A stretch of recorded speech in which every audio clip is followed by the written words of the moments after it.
Before trucking, God, that was before marriage, single guy, I was doing a lot of drugs, man, a lot of drugs. I heard that. I was going nowhere, having like 1 or 2 drinks, you know, and then a cute little blonde walks by and mentions something to her about how nice and peaceful and relaxing it is, and she sits down, and just like this, man, we start talking, and boom, man, 6 days later. You're hanging there for 6 days? We spent 6 days together, man, freaking in love, man. I'm like that. I fall in love like hard. So how's your play game? You get some action the first night, or it took a couple nights before that? No, the first night, man, she was a freak.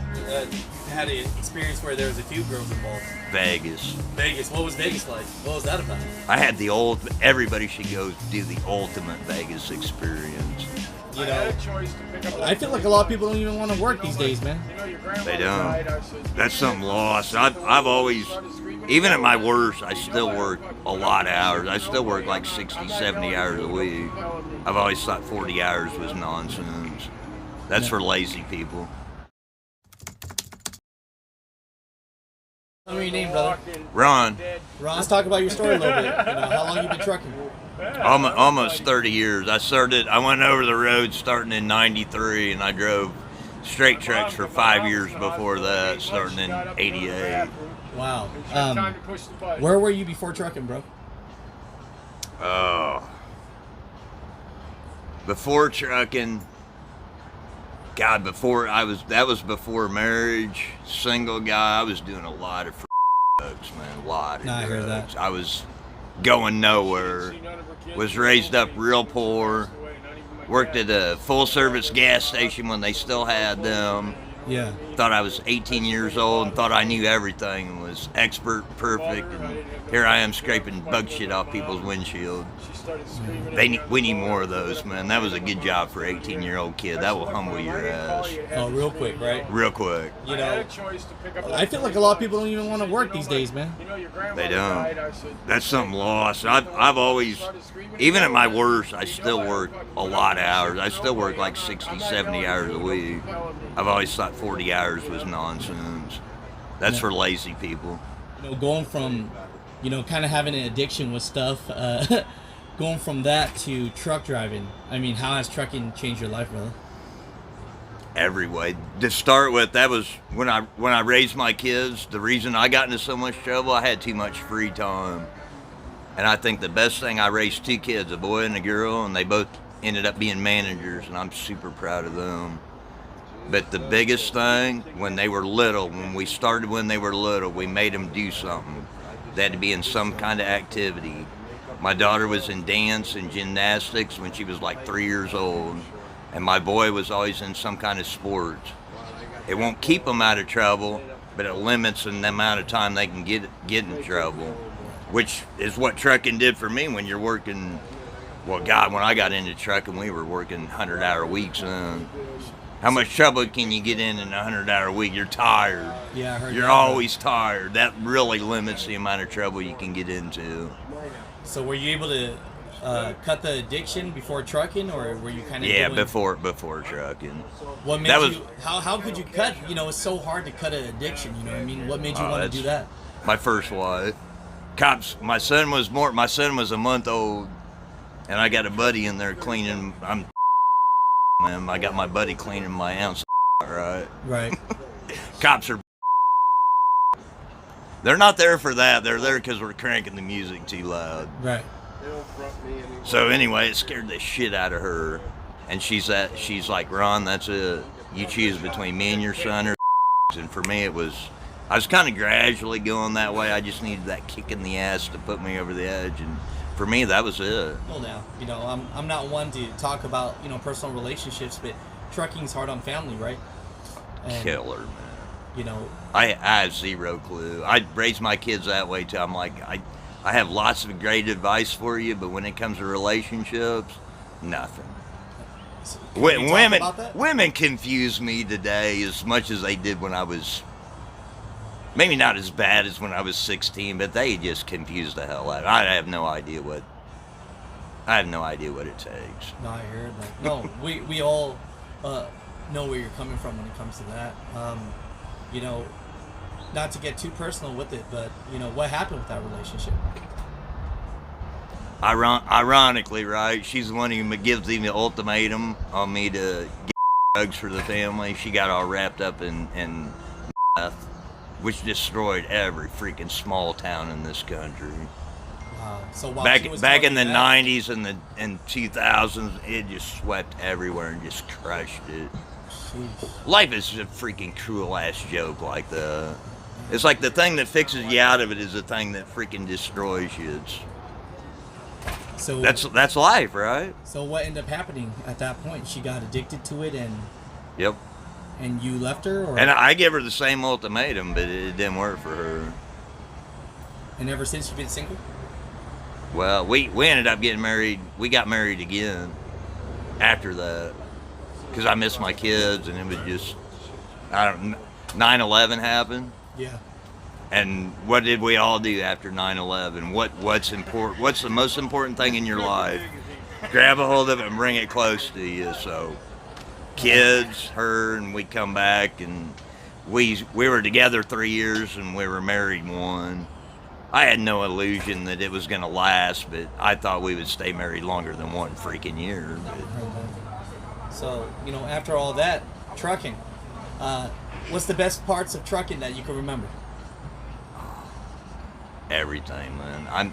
I'm my most alive at my most happiest. Like last night, for example, I'm coming down, running all night to get here at 4 a.m. I get to get down to Miami to deliver at 4 a.m. So I'm coming down 95. Not shit for traffic last night. Beautiful, man. I'm my most alive and most happiest when I'm running like that. That's cool. It reminds me of the old days when there was nobody on the highway. For about 4 or 5 hours, it was like that last night. It was just, perfect. There's nothing else like that. Your mind's just clear, happy. You're just thinking stuff. You're just riding. You don't have to worry about people doing stupid shit around you. You're just enjoying the ride. And there's nothing like that. Unless you drive, you could never understand that. I mean, we can talk to our family and tell them about it, but unless you drive, there's no way you don't understand it. It's an internal trucker thing. You're born with it. It's beautiful, bro. It is beautiful. That's about your single life these days. It's been a little fun. It's a blast. Name something. Tell us some of that experience of that single life. We talked about a little bit of that relationship life. I mean, but that single life. I mean, what is it? Do you have a girlfriend in every state? I mean, I joke around about that, but No, I can't keep up with one, man, and I can't keep them around for long. But it's just like this, like right here. We run hard, and you got to keep a clear mind, and none of this. No nothing. You're freaking just running hard with a clear mind, doing what we do. But then you wear yourself out and you got to stop and you got to enjoy it. yeah. So just last month, I'm up in Vero Beach. Yeah.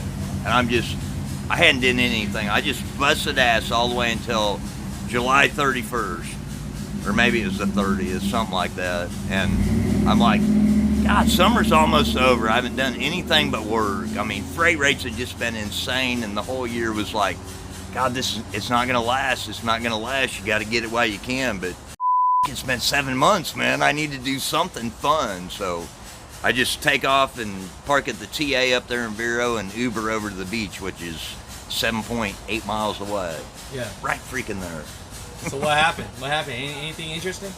So I go there, and I'm not there 4 hours, man. I go there, take my shower in the motel, get a nice motel right by the ocean, overlooking it. I like the balcony because I smoke, and you can go out to the balcony and hear it. Just something about the view. It's just nice, peaceful, relaxing. Get something to eat, and I'm having like 1 or 2 drinks, and then a cute little blonde walks by and mentioned something to her about how nice and peaceful and relaxing it is, and she sits down, and just like this, man, we start talking, and boom, man, 6 days later. You're hanging there for 6 days? We spent 6 days together, man. Freaking in love, man. I'm like that. I fall in love like in an hour, man. I'm in love with her in an hour. So how's your play game? You get some action the first night, or it took a couple nights before that? No, the first night, man, she was a freak. She was a freak girl. Hey, man. know what? I wasn't setting out to meet anybody. I was just tired and exhausted. I'm just sitting there, and things are going good. And when you're in that state of mind, I don't know what it is. People just pick up on it. You know, it's like nothing you say or do, they just know. It's like you exude confidence or whatever it is, and then women like that, they just sit down. But it's like when you go out looking for it, oh, zero, man. You're not going to score ever. Ain't that the truth? Ain't that the truth? We were talking off camera, and you said you had an experience where there was a few girls involved. Vegas. Vegas. What was Vegas like? What was that about? I had everybody should go do the ultimate Vegas experience. What is where you do everything? Vegas experience? I hate gambling. I'm a business guy. You know, if I spend $100, I need to turn it into $400, and gambling doesn't work that way. So I hate gambling. I piss away like $20 here and there. I mean, nothing. It's like, hell, I'd spend $20 on a freaking drink, man. You got to tip the gyro up. I heard that. 30 years of driving. If you were to put that in a couple words, I mean, what has that been for you? Like I couldn't imagine my life if I hadn't have got into it, because I'm one of them people. That was another thing I told my kids. It's like, I don't know how you find the job that's perfect for you. There's no way to give that kind of advice. And for me, like I said, I just kind of fell into it.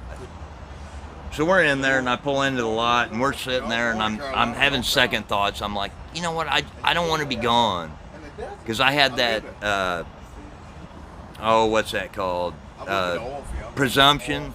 The truck drivers, they're just gone all month. I don't want to be gone all month.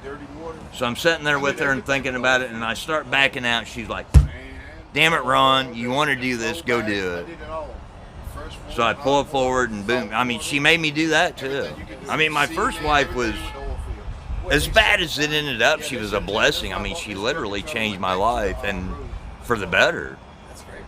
I believe that too. You know, we meet everybody that was her purpose in life for me. And we're still friends. I mean, everything that's happened, we still get along. We got granddaughters.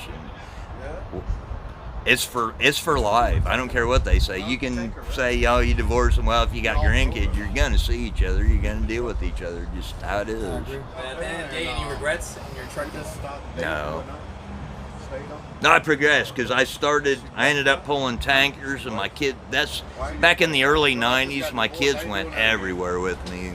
And I was pulling corn syrup, which meant I went to the soda factories, the licorice factories, Capri Sun, and my kids went, and literally they were getting the real life Willy Wonka. Yeah. We went to these places all the time, so we had good relationships with them. They take my kids and give them tours, because when we unloaded that, it took an hour. Yeah. And they give my kids a tour of a candy factory. And then they give them a case of whatever they made it fresh off the lawn. Yeah. It was cool. My kids got to see a lot of stuff. And that part of the world, God, I go to places now where they don't if you got a team driver with you, no, he's got to wait in the guard shack. So I mean, they're missing the best part. My kids got to experience so much cool stuff. I'm in 2009. That's awesome. I was a shipyard electrician. It was. Man, what a life, you know. It was. That's cool, man. I appreciate you. And it still is. That's good, brother. I love it. Thank you. Yeah.